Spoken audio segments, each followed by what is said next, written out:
In the early 90s, Riverside's women became the target of a sadistic killer. We had bodies all over the county. We were on this thing at 24/7. His victims subjected to a twisted form of brutality. He had taken the breast that he had cut off and tossed it maybe 30, 40 feet away.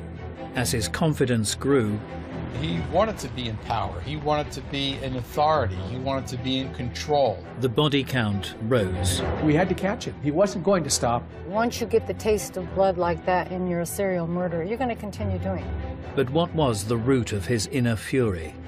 He would turn around, look at me, and it's like, oh, God, you know, now I'm going to get it. And was he born to kill?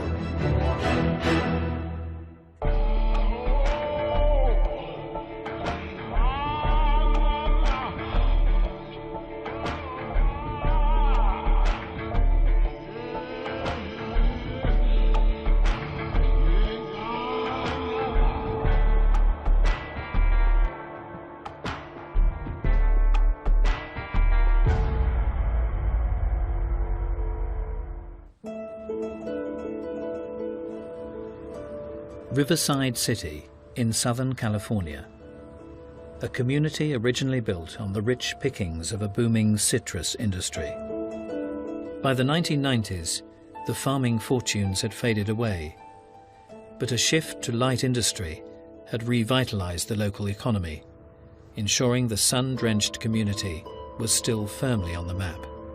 Riverside was very much considered a suburb of the Los Angeles area. We were about 50 miles east of Los Angeles in Orange County, and it was a very quiet community. People loved it. It was very social, very friendly. It reminded me a lot of southern communities. Although crime figures were generally low, one area did not live up to the city's clean-cut reputation. This was quite the boulevard in the day where everybody hung out. Former detective Christine Kears recalls Riverside's notorious crime hotspot.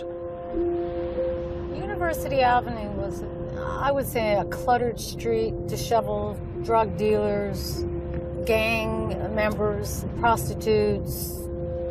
After dark, you didn't want to drive down there if you were a normal citizen. From the freeway up, the girls would hang out and the Johns would pick them up.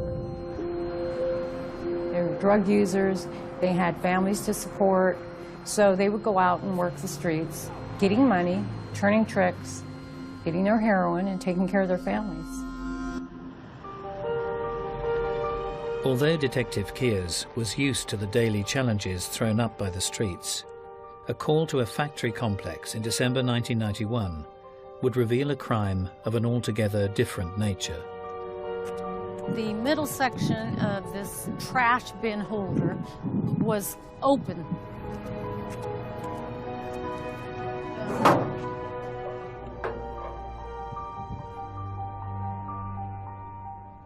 And the body was right here. 27-year-old local prostitute Susan Sternfield had been brutally strangled. But the killer's twisted actions had not ended there. He had elaborately positioned the victim's body after she had died. She was what we call posed. She wasn't just laid out, she wasn't just dumped there. Her feet, her hands, her legs were positioned by the perpetrator. The body was posed for us, legs open, basically saying, here's your trash, it's right here. Brings back those horrible memories. But the bizarre nature of the crime had been witnessed before in Riverside.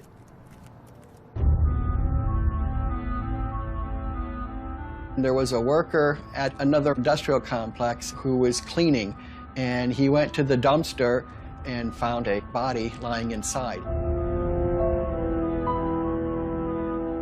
As in the case of Susan Sternfield, prostitute Cheryl Coker had been brutally strangled.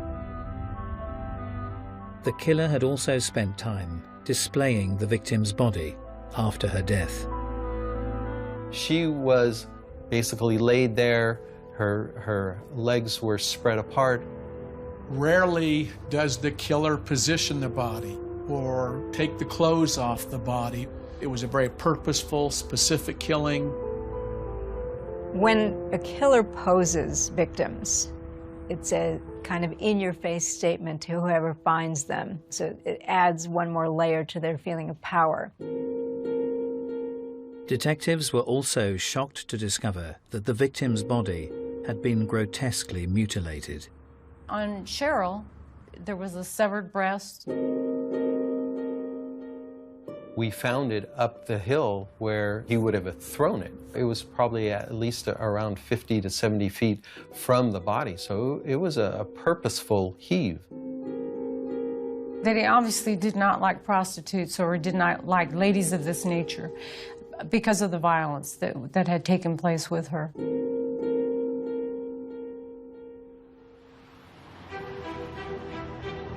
As Detective Kears compared the cases of the two murdered women, she quickly began to fear the worst. I went back and spoke with my superiors and told them that we've got a pattern going here. So where this is going to take us, we'll find out. We were beginning to sense that we had a serial killer in our midst.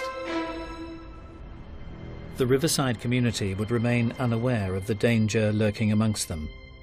One such resident was easygoing local Bill Suff.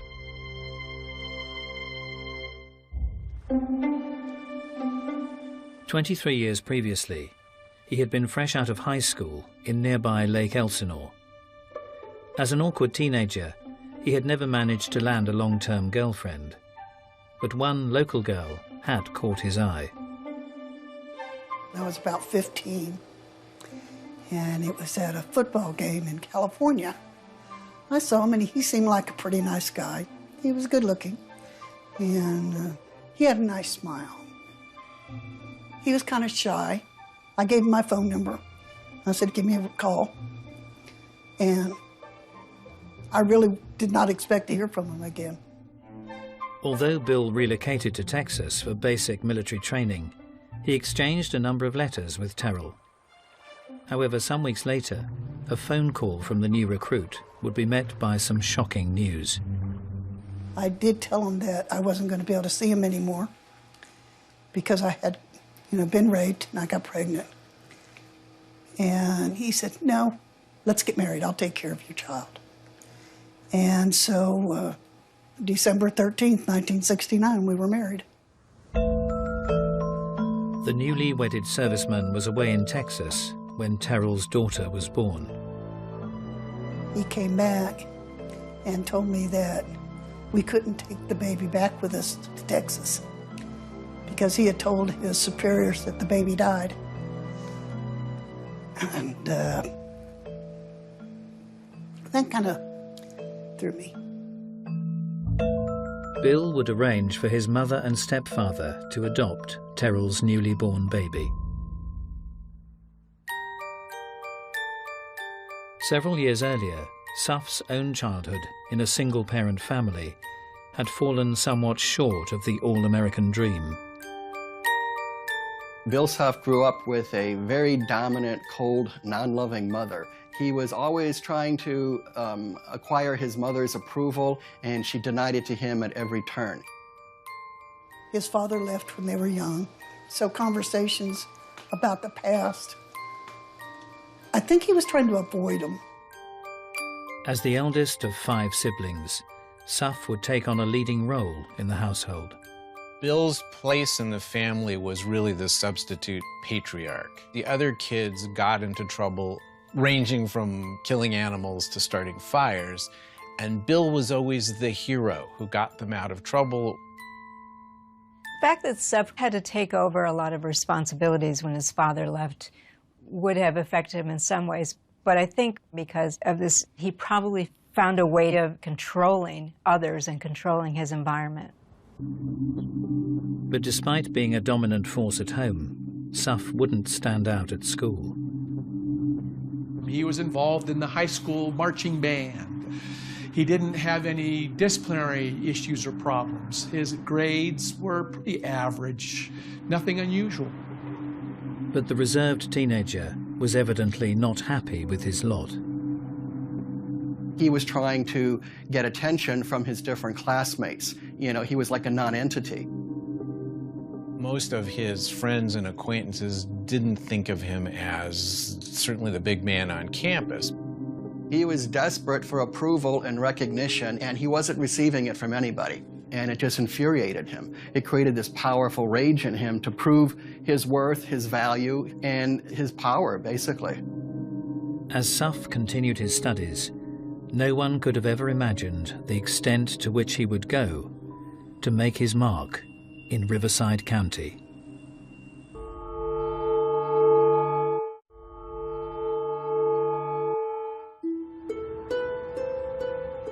In December 1990, police suspected a link between the brutal murders of 2 Riverside prostitutes. Both victims had been strangled and elaborately displayed in a ritualistic manner. As police searched for leads, they were desperate to catch the perpetrator, who was striking directly at the vulnerable women within the community. The women that would work University Avenue were actually pretty well known. Many of them grew up in the Riverside area. That's where they went to school. Their families were there as well. Having worked in the Vice Squad, Detective Kears knew the girls well and was determined to restore safety on the streets. I think they felt like I understood, so they would share things with me. I would make sure I would go out and meet the girls, and I would give them advice and tell them, you know, be very careful. I'm not here to arrest you. I'm just letting you know that we have a crazy man out here that's killing prostitutes.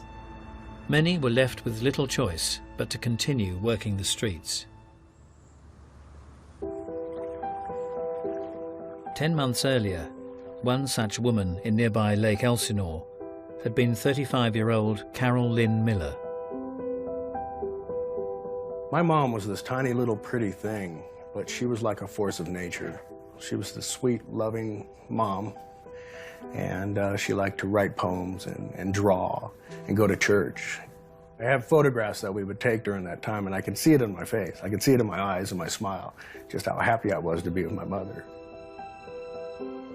However, Carol Lynn's life was becoming increasingly troubled. Although he frequently visited her, Shannon would predominantly be brought up by his grandparents. She also had this dark side that was kind of shrouded by drugs, so I got to see both sides of her. She was a prostitute, and I had to come to terms with that. But through all those times, she was always my mom, and as I got older, I started to understand more her struggles. But in February 1990, tragedy struck. My grandma threw her arms around me and said, "I'm sorry, I'm sorry. Your mom passed away."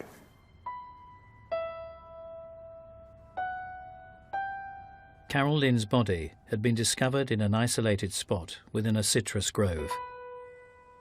Her body had been displayed in a brazen manner after her death, caused by asphyxiation and multiple stab wounds.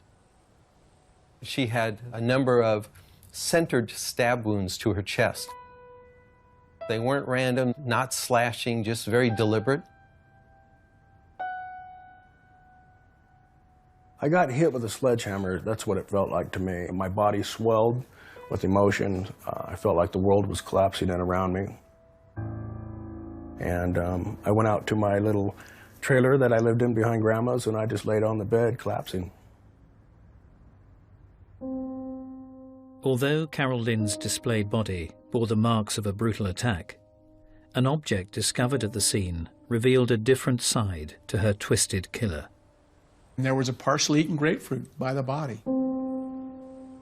If he felt he could eat a grapefruit while standing there and looking at the body, looking at and admiring his work, and that would tell one that he is definitely not worried about the police catching him.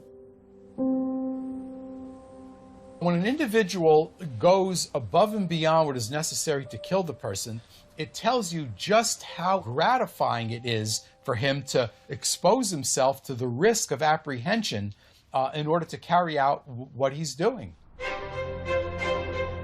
The Sheriff's Department had also discovered 2 other victims, bizarrely displayed on open ground, their bodies subjected to mutilation and other grotesque forms of abuse.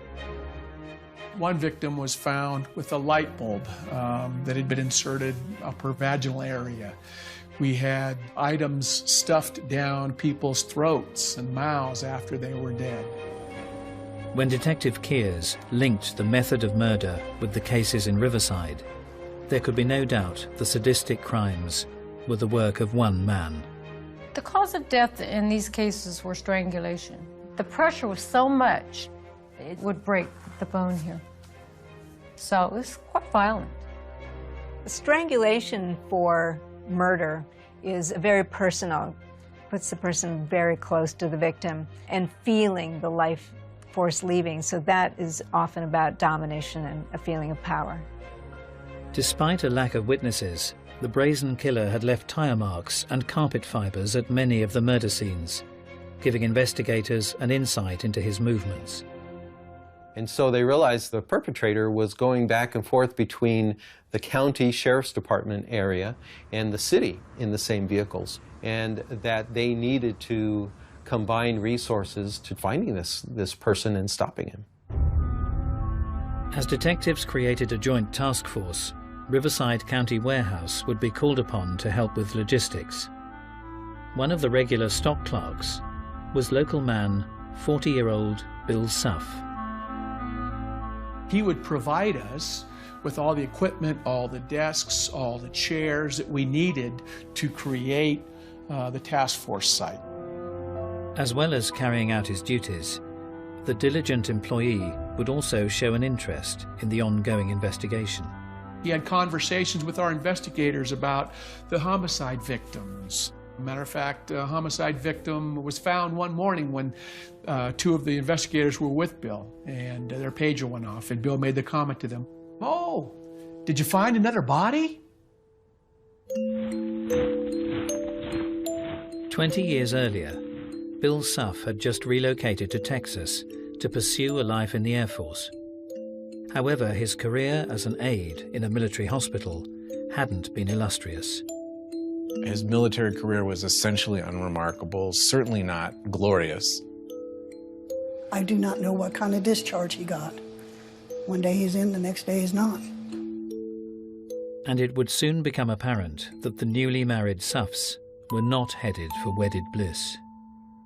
Bill's relationship with Terrell was one of manipulation, control. He didn't like me going to the laundromat alone. He didn't like me going grocery shopping alone. He was the one that was supposed to be in charge of everything. Our sex life was, you know, you're ready when I am. I would lay down and do it and be glad. And Terrell would soon discover more worrying signs from her domineering partner. We had a kitten, and one night he was meowing and meowing and meowing, and Bill told him to shut up. And the cat just meow, meow, meow. And so he had a little BB gun, and he shot him with a BB gun and killed it. And that scared the bejesus out of me. Although the arrival of a baby boy was met with Suff's approval, his enthusiasm didn't last. He was pleased right after the baby was born, but then Billy took up an awful lot of my time. So I couldn't pay total attention to Bill. Terrell would become increasingly disturbed as her husband's behavior towards their son deteriorated. He would smack him on the face. I told him, "You don't do that."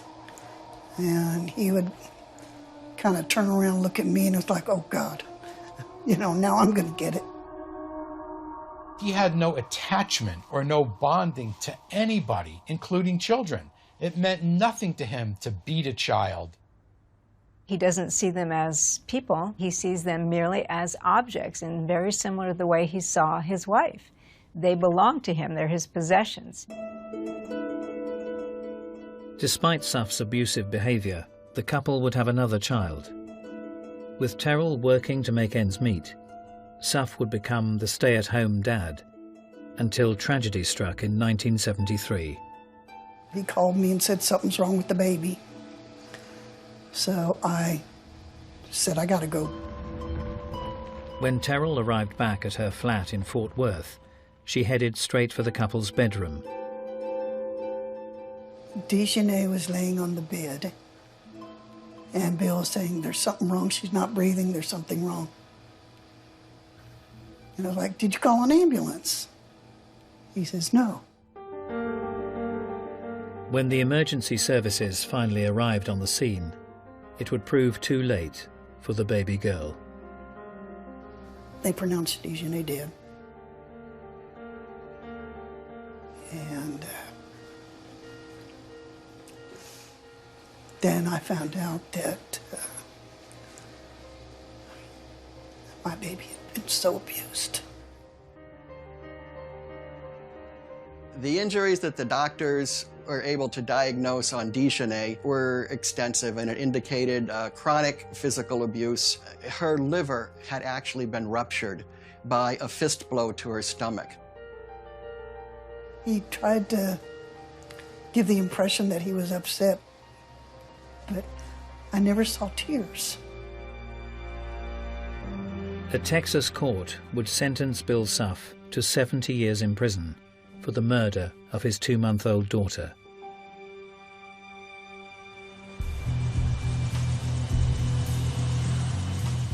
"17 years later, in 1991, the posed body of a 6th prostitute, Kathleen Puckett, had been discovered near Lake Elsinore. Police would focus their search on the victim's regular workplace, Riverside City's notorious University Avenue. I did feel like this is definitely where Indian community selected victims from, because this is where most of the victims came from. Well, I don't think the girls really felt like they were in danger, even though they were warned, spoke to them constantly about protecting themselves. Everybody thinks it could never happen to them, and it did happen. But despite the focus of their investigation, a break in the case would eventually come from out of county.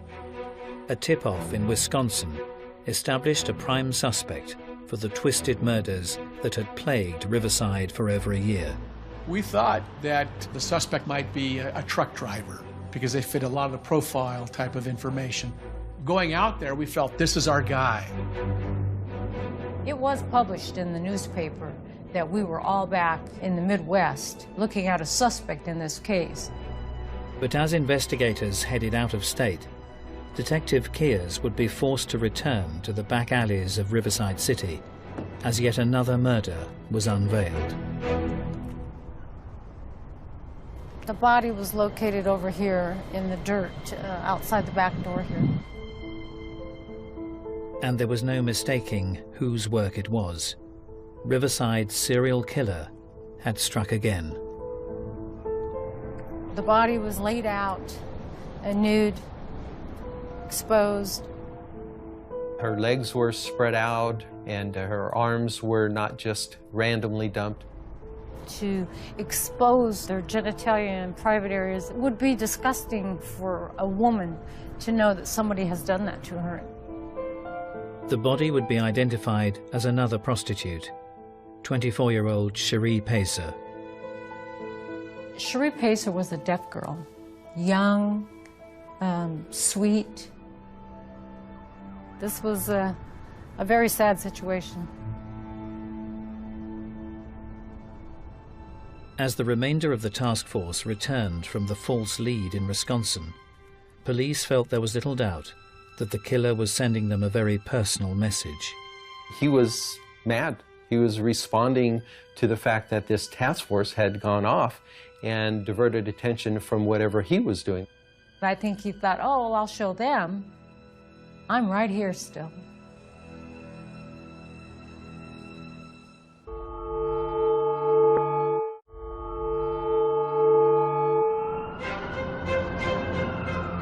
In 1991, Riverside Police and the Sheriff's Department had formed a task force to hunt a prolific ritualistic killer preying on local prostitutes throughout the county. But as the body count hit 7, the elusive perpetrator remained one step ahead of the authorities. It was very difficult, this investigation, not knowing when we were going to have the next body, where the body was going to be. As an investigator, I believe serial murder cases are one of the most difficult cases to solve. Once we had an announcement in the newspaper that a body had been found, it wasn't much longer we'd have another body. So it told me that this guy is just running wild.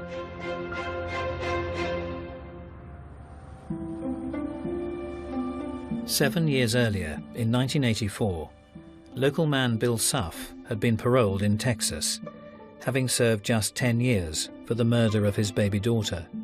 Newly divorced, the 34-year-old had decided to relocate. Despite the fact that he was supposed to not leave the jurisdiction, Bill came back to his old stomping grounds, Riverside and Lake Elsinore, and just started his life over as if anything wrong that had occurred had been just a big mistake and he was an innocent man. He was very mild-mannered, he was friendly, he was outgoing, he was helping people, he was your next-door neighbor.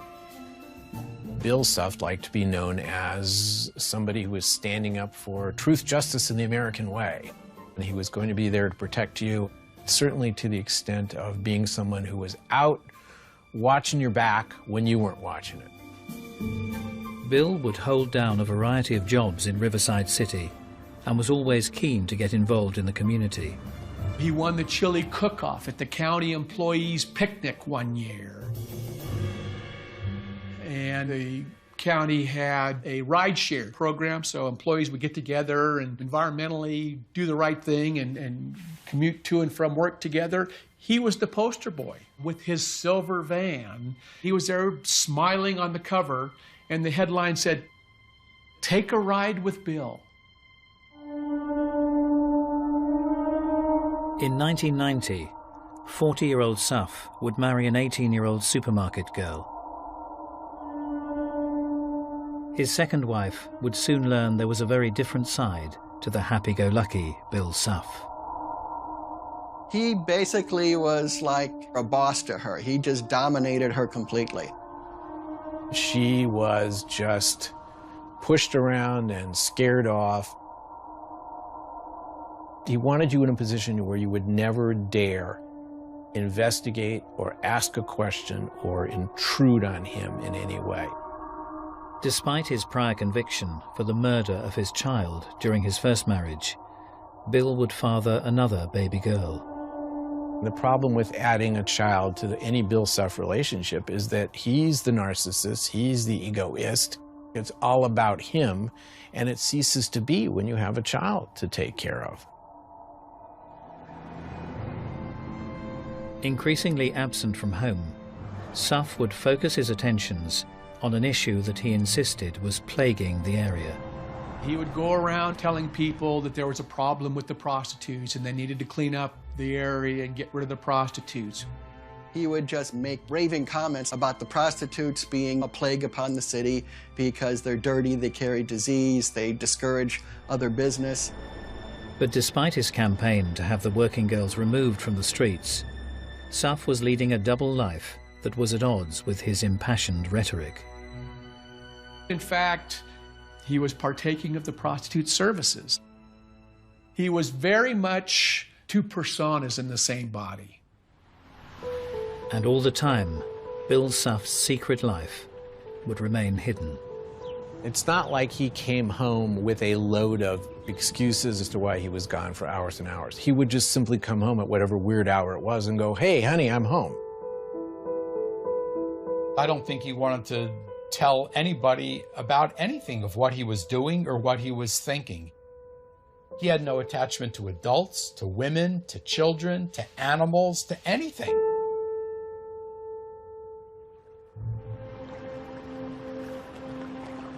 Just 6 months later, the ritualistic killer plaguing Riverside County struck again, with the murder of prostitute Kelly Hammond.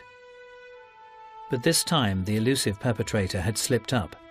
The victim's best friend had witnessed her being picked up in a silver van. She told me that he was a white male, probably in his late 40s, who wore glasses. So now we have a color of vehicle, we have a description of an individual. Now we need to find the individual, we need to find the van, and we can tie it all up. As the task force attempted to close the net around the killer, Bill Suff's nighttime visits to the red light district would remain under the police radar. However, during the day, he would regularly brush shoulders with the law as he handed out police equipment in a county warehouse. Bill really enjoyed this role because he got to be seen as the boss of the warehouse. They knew he was not the boss, but whenever they wanted anything, they had to go see Bill. Bill was simultaneously a popular, okay guy, and yet for other people, he was that guy who seemed to make you a little bit uncomfortable, but you didn't know why. Although Bill wasn't employed by the police force, he would take a keen interest in law enforcement in his spare time. His apartment complex, he always would like to view himself as the protector, as a security guard type of individual. He'd have a jacket that almost looked semi-official. If people saw him in an odd place, they wouldn't think, oh, what's he doing there? It's like, oh, that's Bill. He's supposed to be in that odd place.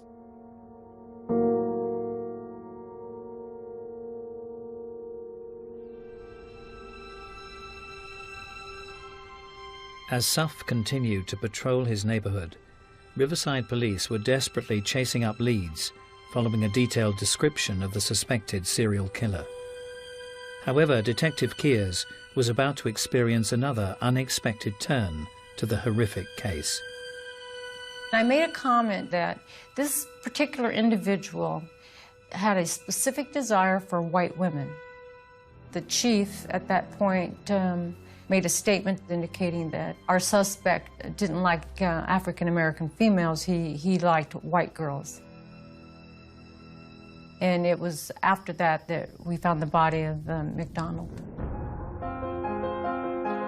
Catherine McDonald had been a black prostitute, last seen working Riverside's University Avenue.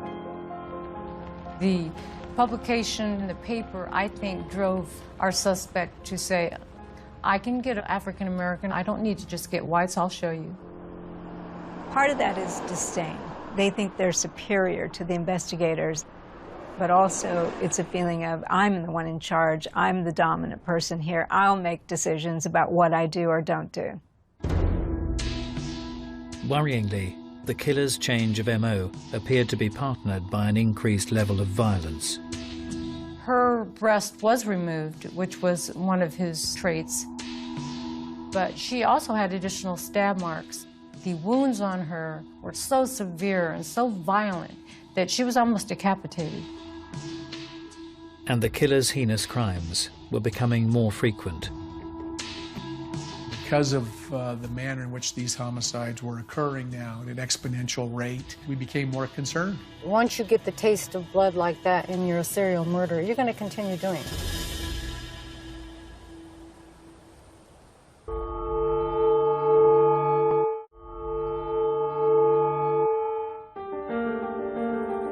In 1991, a Riverside task force finally had the description of a man suspected of murdering at least 11 innocent women. But as police tried to close the net around the elusive killer, the hunt was becoming increasingly desperate. We had to catch him. We had no choice. He wasn't going to stop, obviously. Matter of fact, he was expediting his rate of kill. We had bodies all over the county. We were on this thing 24/7. As they continued to be targeted, Detective Kears would stay close to the working girls on the street. I would talk to the girls, build up that rapport with the women that were out there working so that they would trust me, that they would call me if something happened, that they knew that it wasn't just about catching a murder, it was about helping them. The detective had built up a particularly close relationship with 39-year-old Eleanor Cazares. Eleanor Cazares and I got along very well. Eleanor was sweet, soft, just a gentle person. It was such a difference from her family background. As the festive season approached, Eleanor would continue to work University Avenue, despite the fact that a serial killer was on the loose. Just 2 days before Christmas, he would strike again. As usual, police would discover a meticulously posed body when they attended the murder scene in a suburb of Riverside City. An upper-class area, so rather interesting. The condition of her body was displayed. Some of her fingernails were broken, and her body had been moved from one spot to another. The killer's trademark brutality was also plain to see. The victim had been horrifically mutilated, her breast cut off and thrown away from the corpse. I wanted to move the hair off of her face so I could see who it was. And that's when I moved the hair, and it was Eleanor. An autopsy would later reveal that Eleanor Casares had been murdered and dumped in broad daylight by the increasingly brazen killer. When I saw who it was, I was very, very upset. I just felt sick inside that this happened on my watch. I felt really responsible to get this solved and get it solved immediately. And Eleanor's death might just provide the key to unlock the sordid case. There was a lot of evidence here. I was able to determine that the perpetrator had actually backed up into the place where he stopped. I was able to tell the investigators exactly what tires that we were looking for. Unusually, none of the tires on the killer's vehicle were of the same make. How many people drive around with 4 different types of tires on their vehicle? That's very unique and unusual to begin with. Police now had detailed information on the van and an eyewitness description of their prime suspect. The task force was placed on high alert to catch the prolific killer before he struck again. The plan was that if anybody stopped a vehicle and the individual driving it matched the description, they were to call me. It would not be long before a traffic officer pulled over a silver van for an unauthorized U-turn in the red light district of University Avenue. He looked inside the van and saw a green blanket which matched a lot of the fibers. He saw rope in the van as well. When she got the call, Detective Kears had just one question for the patrolman. Look down and tell me what the driver's side front tire brand was. And when I asked them to go to the passenger side and give me the brand of that tire, that's when I said, okay, I'm en route. Christine arrived at the scene and was finally confronted with the man she had been hunting for over a year. 41-year-old Bill Suff. I looked at him and I was rather shocked that he was so plain looking. Very calm, spoke very softly. Didn't look like somebody that could commit the atrocious acts. At that point in time, he was arrested and brought to the station. My family was contacted by a detective, and they said, we got him. And there was a huge ripple of relief that went through my family. And for every family that was involved in that case. But despite his arrest, Suff remained unperturbed until Detective Kears steered the questioning to the recent murder of Eleanor Casares. I leaned forward to him and I said to him, you were in the orange groves. His attitude then did a complete change, a 180. He said that when he was out picking oranges, that he ran across this body and there was a knife in her and he pulled the knife out. And then he made a spontaneous statement of, and I didn't cut her breast off. I never even asked him about that. Despite Suff's claims of innocence, a search of his van and home would unearth damning evidence.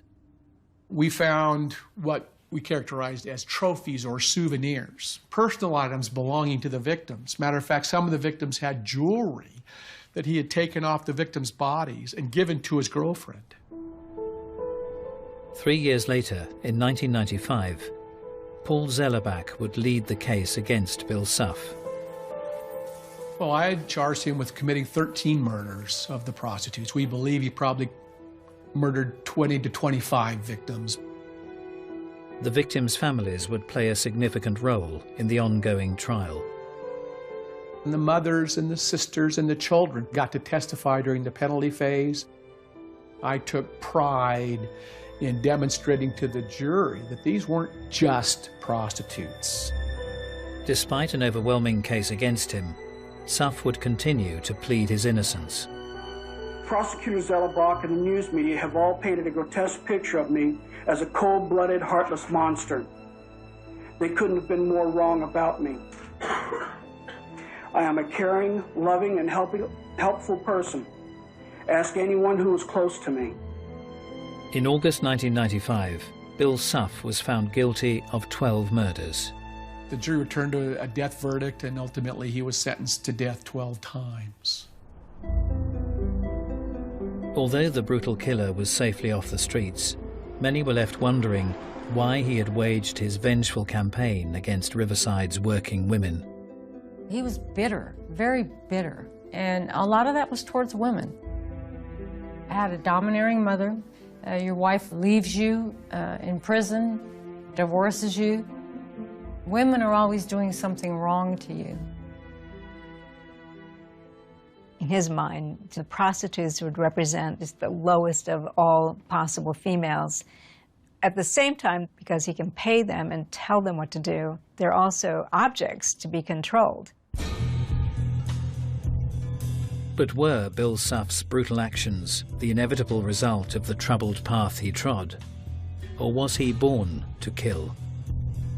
It's hard for me to say someone was really a born killer, but he certainly had a lot of predisposition. I think he was born with this tendency to violence and cruelty, and he actually had that within him. But so do a lot of people, and they don't act on it, and they never do anything with it. Something triggered his actions that allowed all the past upbringings and challenges to surface. Maybe our marriage breaking up might have sparked it. Killing Dejanay might have sparked a little fire, and then it had 10 years to burn in prison in Texas.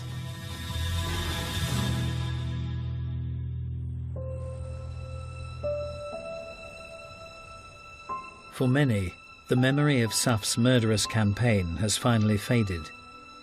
But some will never forget the vulnerable women who lost their lives. When I reflect on my mom and remember her memories, I smile. I don't really dwell on a lot of that negativity. My life now, I try to live with honor, be trustworthy, and set a good example. And that honors her memory, because I'm her son.